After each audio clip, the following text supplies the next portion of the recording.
করার চেষ্টা করি। তো সবথেকে বেশি ভুল করে মৃত্যুর সার্টিফিকেট নিয়ে। মৃত্যুর সার্টিফিকেট কিছু মানুষ আছে যারা না জেনে বাড়িতে বসে থাকে। মৃত্যুর সার্টিফিকেট কেউ মারা গেলে ২১ দিনের মধ্যে অনলাইনে অ্যাপ্লিকেশান করতে হয়। অনলাইনে ২১ দিনের মধ্যে অ্যাপ্লিকেশান না করলে কিন্তু মৃত্যু সার্টিফিকেট হওয়াটা খুব টাফ। আর এন্ট্রি নিতে চায় না ২১ দিনের মধ্যে না এন্ট্রি করালে।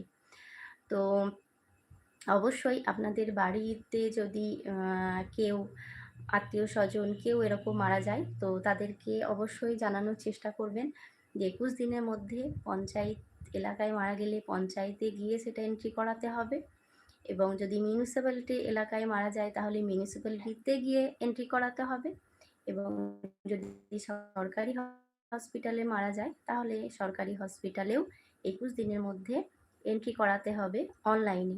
তবেই সেই সার্টিফিকেট আপনি পেতে পারবেন। সেটা আপনি ৬ মাস পরেও নিতে পারেন, ১ বছর পরেও নিতে পারেন, সেটা কোনো অসুবিধা হয় না। কিন্তু এন্ট্রিটা ২১ দিনের মধ্যেই করাতে হয় অনলাইনে।